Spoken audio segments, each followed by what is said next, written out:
자, 이제 말라기에 기록된 6가지 예언 가운데 5번째 예언이 시작이 됩니다. 이 예언은 사실 우리에게는 너무 익숙한 그 말씀이죠. 그리고 또 한편으로는 매우 큰 도전이고, 또 한편으로는 매우 큰 시험이 되는 말씀이 7절부터 이렇게 기록이 되어 있습니다. 말씀을 묵상하고 적용하려다가 보면 내가 가진 모든 것을 하나님께 다 드려야 될 것 같고, 그러면 하늘의 문을 여시고 복을 주신다니까 하긴 해야 되는데, 그런데 또 그렇게 하려다 보니 현실적인 문제와 겹쳐서 염려와 근심 속에서 시험이 되는 거죠. 그러니까 이 말씀을 이해하고 적용하는 게 꺼려지는 측면이 분명히 있습니다. 또 많은 설교자들이 이 말씀을 근거로 삼아서 헌금 이야기를 굉장히 많이 하시는 통에 참 꺼려지는 본문 중에 하나입니다. 근데 여러분, 이 말씀의 앞부분과 연결하여서 생각하면 사실 하나님께서 지금 이 시점에 하나님께 드리는 11조와 헌물에 대해서 언급하시는 이유는 분명합니다. 앞에서 이미 말씀드렸던 것처럼 말라기 선지자가 활동했던 시기는 이스라엘 백성들이 바벨론의 포로에서부터 돌아온 이후에 성전을 재건하고 성벽을 새로 쌓아서 외형적으로는 이스라엘이 완전해진 것처럼 보였습니다. 하지만 그 이후로 약 100년이 지나기까지 이스라엘 백성들이 기대했던 것처럼 물질적인 안정이나 혹은 이방민족들로부터의 안전함은 없었어요. 그러다 보니 이스라엘 백성들은 이제는 하나님이 어디 계시냐, 만일 계신다면 왜 우리를 이렇게 내버려 두시냐라는 식의 냉소주의와 소위 이제는 그러니까 각자 도생해야 된다라고 하는 회의주의가 팽배해져 갔어요. 그러한 사회적 종교적 현상 속에서 당시의 제사장들로부터 타락하여서 하나님을 예배하는 것에 인간적인 욕심과 만족으로 행했던 그들이었단 말이에요. 그리고 이스라엘 백성들은 자신들의 그런 만족과 죄의 정당화를 제사장들에서부터 찾았습니다. 그렇게 하나님의 마음이나 뜻과는 전혀 다른 모습을 가지고 있었던 제사장들과 이스라엘 백성들에게 하나님이 징계를 선포하시는 거예요. 그리고 이스라엘 백성들이 종교적으로 사회적으로 타락하는 그 과정 속에서 현실적으로 어떤 문제가 있었는지를 삶의 가장 구체적인 영역인 물질, 즉 11조와 봉헌물을 통해서 말씀하시는 거예요. 그게 오늘 우리가 읽은 말씀이에요. 근데 그러니까 여기에서 말하는 11조와 봉헌물은 뒤에서도 다시 이야기하겠지만 우리가 가지고 있었던 또는 이스라엘 백성들이 행했던 죄의 모습을 대표적으로 드러내는 것이고, 이런 하나님을 온전히 섬기지 못하는 모습이 계속해서 하나님이 지적하고 계시는 거라는 거죠. 자, 여러분, 그러니까 오해하지 말고 이 말씀을 꼭 대하셨으면 좋겠습니다. 지금 하나님은 단순히 성전의 창고를 채우라는 율법적인 의무를 이야기하고 계시는 게 아니에요. 그것만 이야기하시는 게 아니에요. 말라기 1장에서 두 번째 예언의 주제였던 눈먼 제물을 드렸던 제사장들의 죄악이, 그리고 그 이후에 네 번째 예언의 주제인 이스라엘 백성들의 영적인 타락과 심판을 지나서 그렇게 죄와 허물이 가득한 제사장들과 백성들이 하나님의 것을 도둑질을 하는 그 일상적인 죄로 확장되었다는 것을 선포하는 것에 지금 이 말씀의 목적이 있는 거예요. 그러니까 회개하고 하나님의 백성된 자리로 돌아오라고요. 결국 이스라엘의 인간적인 욕심과 만족으로 행한 죄를 드러내고 정죄를 하는 것에 목적이 있는 게 아니라 오히려 내게로 돌아오라는 하나님의 초청을 선포하기 위해서라는 거죠. 그래서 가장 눈에 잘 띄이는 물질, 즉 11조와 회개의 출발점으로 언급을 하고 있는 거예요. 물론 그럼에도 불구하고 우리가 말씀 속에서 명확하게 확인할 수 있는 것은 하나님께 드리는 물질과 또 그 물질을 통해서 부어주시겠다고 약속하신 은혜가 분명하게 존재한다는 것을 우리는 부정할 수는 없습니다. 이거는 비유적인 표현이 아니라 하나님의 약속이에요. 다만 우리의 시선이 물질에만 머물러 있으면 안 된다라고 얘기하는 거죠. 그럼에도 불구하고 우리를 포기하지 않으시는 하나님의 그 마음을 확인하고 믿으라고 말씀하시는 거예요. 자, 한번 말씀을 읽어봅시다. 7절 말씀을 같이 읽을게요. 만군의 여호와가 이르노라 너희 조상들의 나의 규례를 떠나 지키지 아니하였도다. 그런즉 내게로 돌아오라. 그리하면 나도 너희에게로 돌아가리라 하였더니 너희가 이르기를 우리가 어떻게 하여야 돌아가리까 하는도다. 아멘. 지금 하나님께서는 이스라엘 백성들에게 있는 정말 뿌리 깊은 문제에 대해서 지적을 하셔요. 뭐냐면 하나님을 떠나서 불순종을 한 죄요. 여러분, 이스라엘 백성들은 어쩌다 한번 실수해서 하나님을 떠난 게 아니에요. 그건요, 조상 대대로 이어져 내려오는 역사가 있는 죄예요. 우리가 이미 알고 있듯이 그들은 애굽에서부터 나오자마자 원망과 불순종을 시작했습니다. 그리고 사사기에서도 그러한 불순종의 역사는 계속이 되었어요. 불순종하고 징계받고 회개하고 돌이켜서 하나님 백성 되고 또 불순종하고 징계받고 이런 과정들이 계속해서 일어나는 거죠. 사무엘 상하, 열왕기 상하를 보더라도 그 불순종엔 끝이 없습니다. 그리고 결국 열왕기하 17장 14절 말씀을 보면 그들의 불순종을 이렇게 표현합니다. 같이 읽어볼게요. 그들이 듣지 아니하고 그들의 목을 곧게 하기를 그들의 하나님 여호와를 믿지 아니하던 그들의 조상들의 목같이 하여. 아멘. 지금 이야기하고 있잖아요. 열왕기 상하의 시대에 살고 있던 이스라엘 백성들이 목이 곧았어요. 목이 곧았다는 표현은 하나님을 경배하지 않았다라는 표현이에요.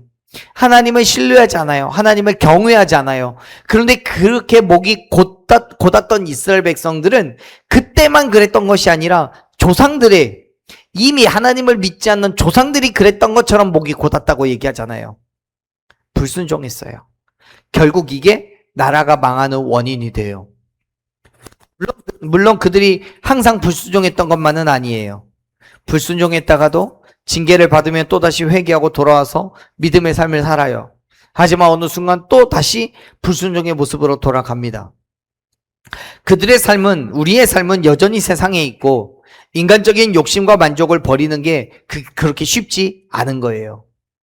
사랑하는 여러분, 우리도 크게 다르지 않죠. 삶이 힘들고 세상에 휩쓸려 살아가면서 하나님의 뜻과는 다르게 살았던 적 있잖아요. 그때마다 하나님은 우리에게 뭐라고 말씀하십니까?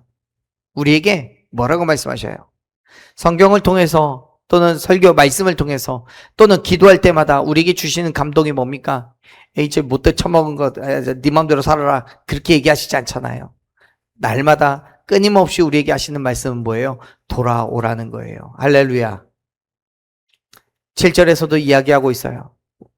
하나님은 이스라엘 백성들에게 내게로 돌아오라고요. 이스라엘 백성들은, 또 우리는 끊임없이 하나님과 그의 규례를 떠났지만 하나님께서는 항상 그 자리에 서셔서 우리를 향해서 돌아오라고 지금도 초청하고 계시는 줄로 믿습니다.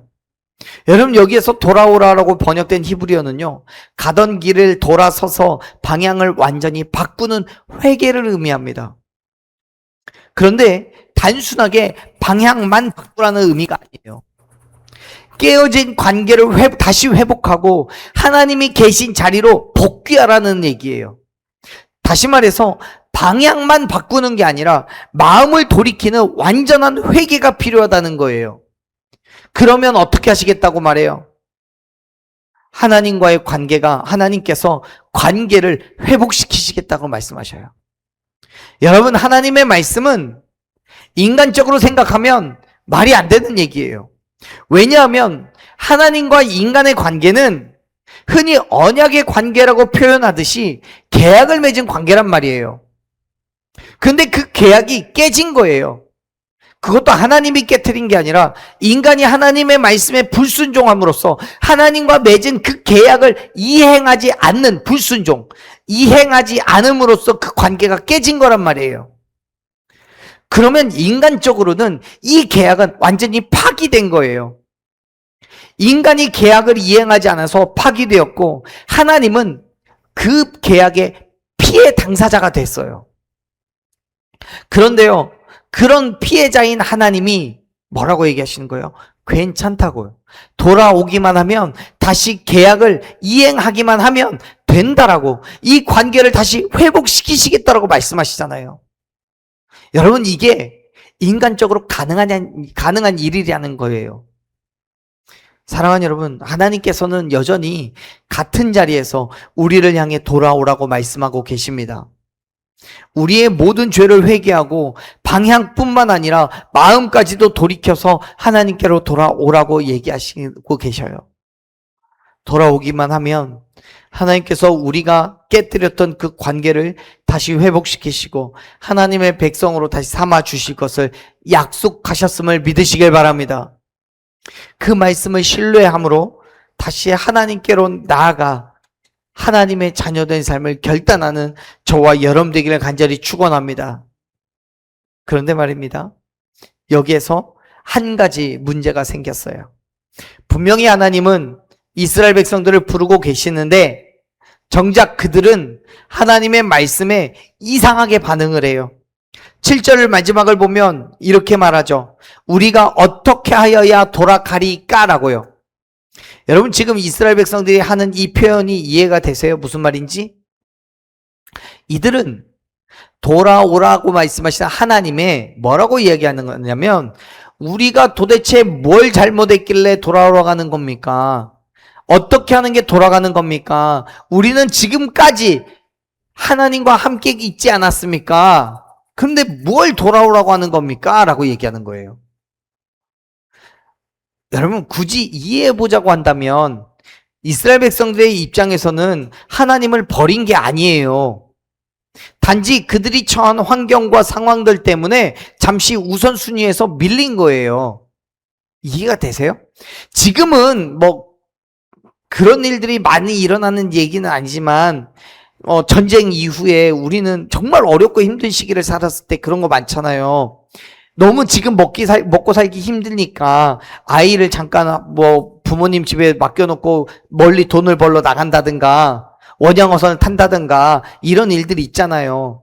아이들을 고아원에 맡겨놓고 그렇게 멀리 가서 해외로 나가서 일을 해서 돈 벌어갖고 오는 경우 있잖아요. 그걸 보고 우리는 부모님이 나를 버렸다라고 말하지 않아요. 단지 지금 상황과 형편 때문에 떨어져 있는 것뿐인 거지. 지금 이스라엘 백성들이 하나님을 볼 때 그런 거예요. 나는 여전히 하나님을 믿고 있고 여전히 하나님의 백성이에요. 하지만 지금 내 상황과 형편이 그렇지 않으니 어려우니 잠시 하나님을 섬기는 일을 조금만 소홀히 하겠습니다 라고 이야기하고 있는 거예요. 먹고 사는 게 바빠서, 또 주변 이방 민족들 때문에, 불완전한 상황 때문에 인간적으로 합리적인 선택을 한 거예요. 그래서 하나님의 것을 드리지 않기 시작했어요. 잠시 보류하기 시작했어요. 레위인들이, 하나님을 섬겨하는 사람들이 일터로, 생계를 위해서 일터로 나갔고, 그래서 예배는 무너졌어요. 내가 편한 대로, 내가 원하는 대로 예배를 드리기 시작해요. 그럼에도 불구하고 자신들의 문제가 뭔지를 모르는 거예요. 왜요? 문제가 아니니까. 지금의 환경이 개선되어서 안정을 찾으면, 물질로 풍족해지면 다시 하나님을 이전처럼 온전히 섬길 거라고 결단하고 있는데, 각오하고 있는데 어떻게 하나님을 떠난 거냐고요. 그러니까 이스라엘 백성들의 입장에서는 하나님이 돌아오라고 말씀하시는 그 하나님이 사실 쉽게 납득이 되지 않는 거예요. 떠난 적도 없는데 어떻게 돌아가느냐고, 내가 회개할 게 도대체 뭐냐고 물어보는 거죠. 하지만 여러분, 하나님의 입장에서 그들은 하나님을 온전히 신뢰하지 못하고 언약을 버린 사람들이었어요. 힘들고 어려울수록 더욱 하나님을 의지하고 하나님께서 행하실 일을 기대해야 하는데 오히려 하나님을 버리고 세상을 의지했기 때문에요. 하나님이 아니라 내가 뭘 해보겠다라고 했으니까요. 여러분, 지금 우리의 시선은 어디에 있습니까? 내 삶의 우선순위는 무엇에 있습니까? 분명히 우리에게 중요한 문제는 현실적인 거예요. 지금 당장 우리에게 중요한 문제는 내 건강 중요하죠. 내가 살아가기 위한 환경도 중요하고요. 그러려면 물질도 있어야 돼요. 좋은 직장 구해야 돼요. 그래서 그 모든 것들을 하나님이, 영적인 하나님이 무엇 할 수 있겠나 싶은 것도 사실이죠.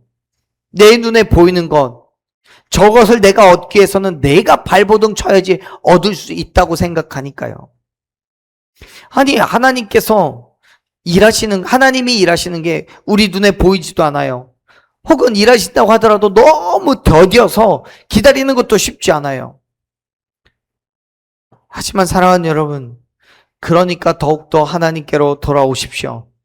힘들고 어려우니까 더욱더 하나님께서 행하실 일을 기대하시기를 바랍니다. 요한복음 15장 5절 말씀을 보면 예수님은 나를 떠나서는 너희가 아무것도 할 수 없다라고 분명하게 선언하셨어요. 하나님을 떠나서는 우리는 아무것도 할 수 없음을 여러분 믿으시길 바랍니다. 그래요. 어차피 내가 할 수 있는 게 없어요. 돌아가기만 하면 하나님께서 우리를 붙드시고 당신이 계획하신 대로, 뜻하신 대로 저와 여러분의 삶을 하나에서부터 열까지 세밀하게 살펴주시고 인도하여 주실 줄로 믿으시길 바랍니다. 그런데 이스라엘 백성들은 세상의 힘듦으로 하나님을 소홀히 했어요. 하나님께 마땅히 드려야 할 것을 자신들의 유익과 만족을 위해서 드리지 않았어요. 그래서 하나님께서 이렇게 말씀을 하셔요. 8절 말씀 같이 읽어볼게요. 사람이 어찌 하나님의 것을 도둑질하겠느냐? 그러나 너희는 나의 것을 도둑질하고도 말하기를 우리가 어떻게 주의 것을 도둑질하였나이까 하는도다. 이는 곧 11조와 봉헌물이라. 아멘. 하나님께서는 이스라엘 백성들이 범죄하여서 하나님으로부터 멀리 떠나 있다라는 사실을 증명하기 위해서 여러 가지 죄 가운데 가장 특징적인 죄 한 가지를 지적을 하셔요. 그게 바로 11조와 봉헌물을 바치지 않은 죄예요. 하나님은 이것에 대해서 이스라엘 백성들이 하나님의 소유를 도둑질한 거라고 선언을 하셨습니다. 이게 무슨 말입니까? 11조와 봉헌물을 바치지 않은 것이 하나님의 것을 훔친 도둑질이라는 거예요. 왜요? 11조와 봉헌물을 바치지 않았다고 왜 하나님의 것을 훔친 도둑질이 되는 겁니까? 왜요? 먼저 8절에서 말씀하고 있는 그 도둑질이라는 단어에 대한 이해가 필요합니다. 우리의 성경엔 도둑질이라고 번역한 이 단어는 히브리어로는 몰래 훔치는 것을 말하는 게 아니에요. 내 힘과 권한을 이용해서 강제적으로 가로채는 강탈 혹은 사기를 의미하는 단어로 쓰여져 있어요. 자, 무슨 말이냐면 하나님께서는 이스라엘 백성들을 향해서 너희가 나의 것을 도둑질했다, 나 몰래 너희가 훔쳐갔다, 이런 얘기를 하시고 계시는 게 아니라 너희가 내 것을 강탈해갔다, 내가 눈 뜨고 보고 있는데 내가 보고 있는데 나의 것을 빼앗아갔다 라고 이야기하는 거예요. 여러분, 도둑질과 강탈은 의미가 완전히 다르잖아요. 그런데 이스라엘 백성들의 입장에서는 억울한 거죠. 자신들이 강도도 아니고 상황과 형편에 그래서 잠시 쉬고 있는 것뿐인데 그걸 가지고 강탈했다라고 하는 것이 말이 안 되다 싶죠. 그런데 여러분, 11조와 봉헌물이 가지고 있는 그 본질이 뭡니까? 지금 우리의 입장에서 자, 11조와 봉헌물이에요 라고 말하면 돈, 이렇게 생각이 쉽게 되죠. 근데 그것은 사실 이스라엘 백성들에게 있어서 11조와 봉헌물은 뭐냐면 애굽의 노예 생활에서 구원을 받아 가나안 땅에 들어갔을 때 소유권에 대한 표시였어요. 자, 신명기 8장 17절 18절 말씀을 보면 이렇게 설명하거든요. 한번 같이 읽어볼게요. 그러나 내가 마음에 이르기를 내 능력과 내 하나님 여호와를 기억하라. 그가 내게 재물 얻을 능력을 주셨음이라. 이같이 하심은 내 조상들에게 맹세하신 언약을 오늘같이 이루려 하심이니라. 아멘. 여러분, 무슨 말입니까? 이스라엘 백성들이 가나안 땅에 들어갔을 때 그 땅에서 얻은 소유물들이 있을 거 아니에요. 곡식들이 있을 거 아니에요. 그 모든 것들이 시간이 지나면서 이스라엘 백성들이 내 능력과 내 손의 힘으로 이 모든 것들을 얻었다라고 말할 거라는 거예요. 그래서 하나님은 나를 기억하라. 너희가 재물을 얻을 능력을 내가 너희들에게 준 거야 라고 말씀하시는 거예요. 그 증거가 바로 11조와 봉헌물이었던 거예요. 결국 11조와 봉헌물이라는 건 이 땅과 이 모든 소산물은 내 노력이 아니라 하나님의 은혜로 나에게 주신 겁니다 라는 것을 고백하는 믿음의 행위였던 거예요.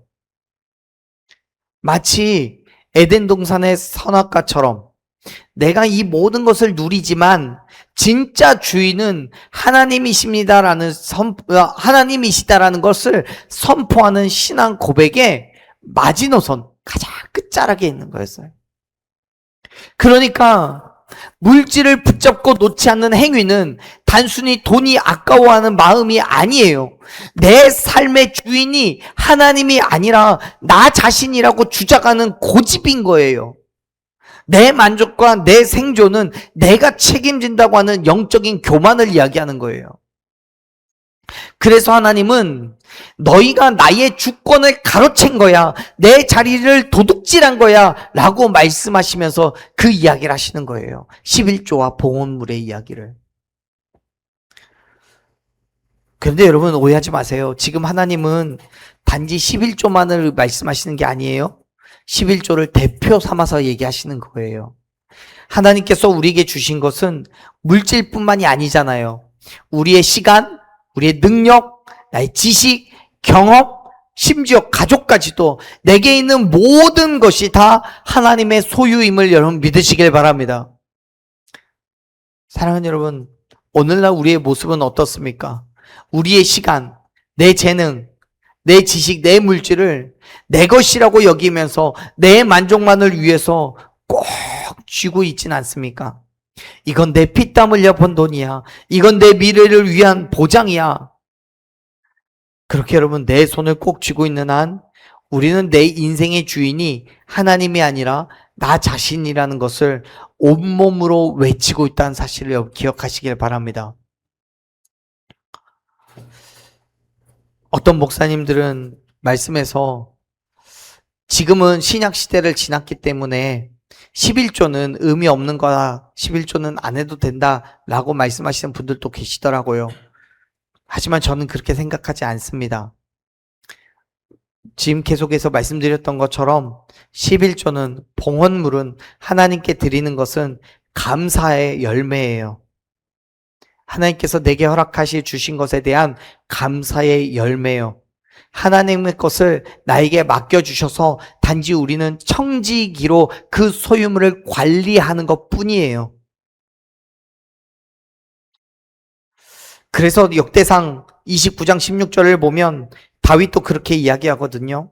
하나님의 성전을 건축하기 위해서 준비한 모든 예물을 하나님께 드리면서 그렇게 고백합니다. 같이 같이 읽어볼게요. 우리 하나님 여호와여, 우리가 주의 거룩한 이름을 위하여 성전을 건축하려고 미리 건축 전 이 모든 물건이 다 주의 손에서 왔사오니 다 주의 것이니이다. 아멘.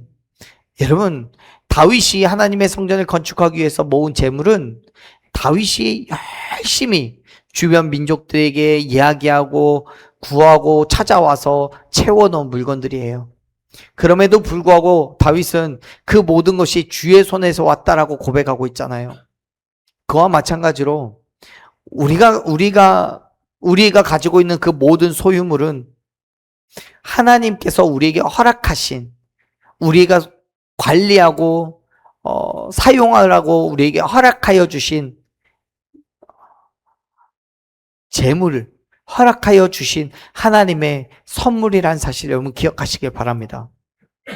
그러니까 그 모든 것이 애초에 하나님의 것이니까 단지 우리는 이 땅에서 얻는 모든 것을 중에서 상당의 부분을 우리의 삶에 필요하도록 하나님께서 허락해 주셔서 하게 한 뿐이니까 그 소득의 10의 1조를 하나님의 것이라고 규정하여서 드리는 거예요.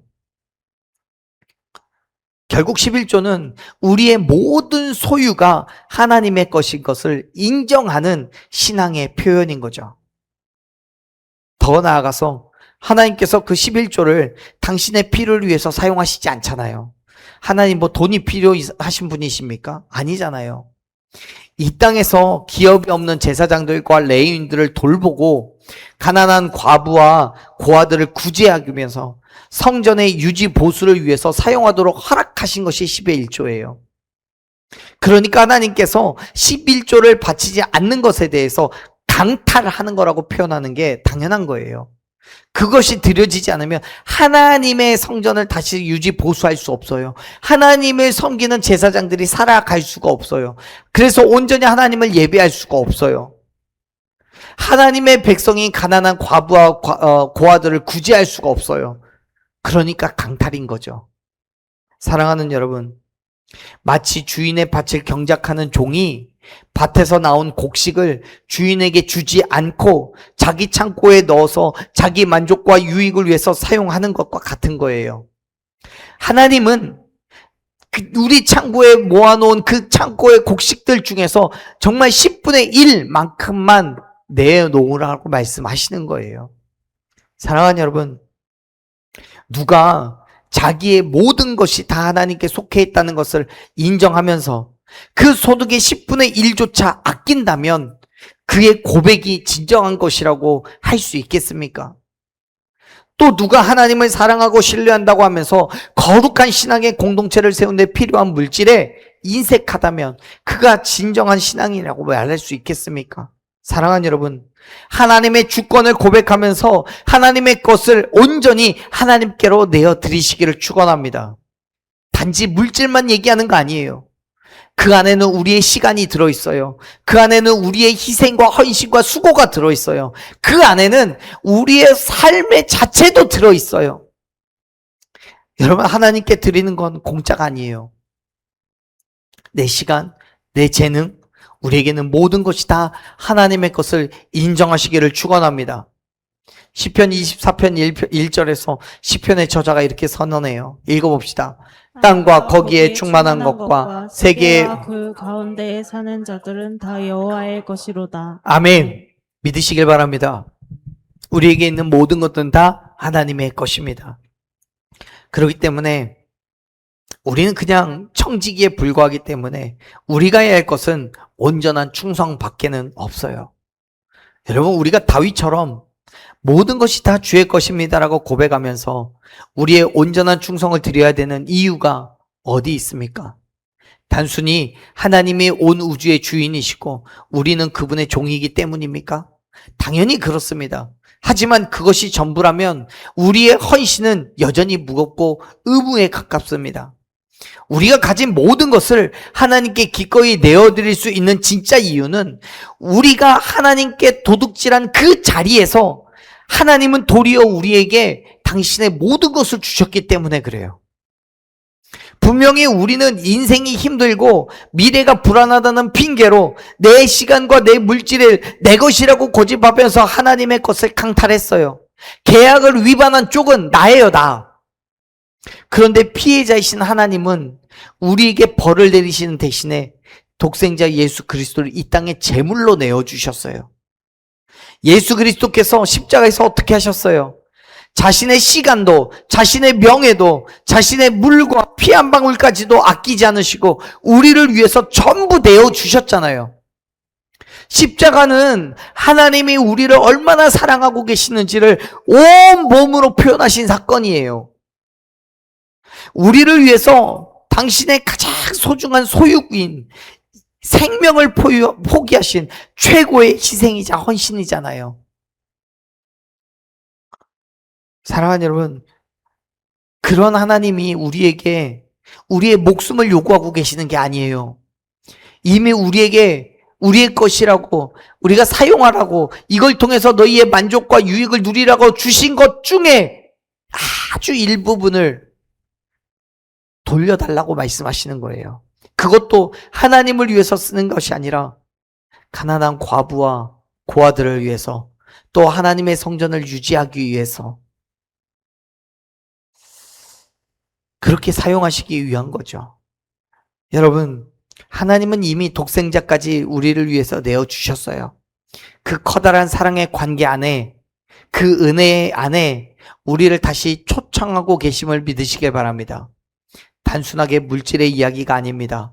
내 시간을, 내 인생을, 내 삶의 자체를, 내 희생과 헌신과 수고를 하나님께 온전히 내어달라고 말씀하시는 거예요. 나는 단지 일부분만을 하나님께 드렸지만 그것을 통해서도 하나님은 우리의 전부를 받으신 것과 동일하게 역사하시겠다라고 약속하시는 거예요. 사랑하는 여러분, 이제 내가 내 인생을 책임지려는 그 고집과 교만을 내려놓읍시다. 그리고 나를 위해서 전부를 내어주신 예수 그리스도를 진짜 내 삶의 주인으로 인정하고 온전한 그리스도인 된 삶을 결단하며 나아가는 저와 여러분이 되기를 간절히 축복합니다. 나를 내어드릴 때 세상이 줄 수 없는 하늘의 평안과 은혜의 채우심이 시작이 될 것입니다. 그 신실하신 하나님의 약속을 믿으며 다시 청지기의 자리, 신뢰의 자리, 은혜의 자리로 나아가는 저와 여러분의 삶이 되기를 간절히 축원합니다. 아멘.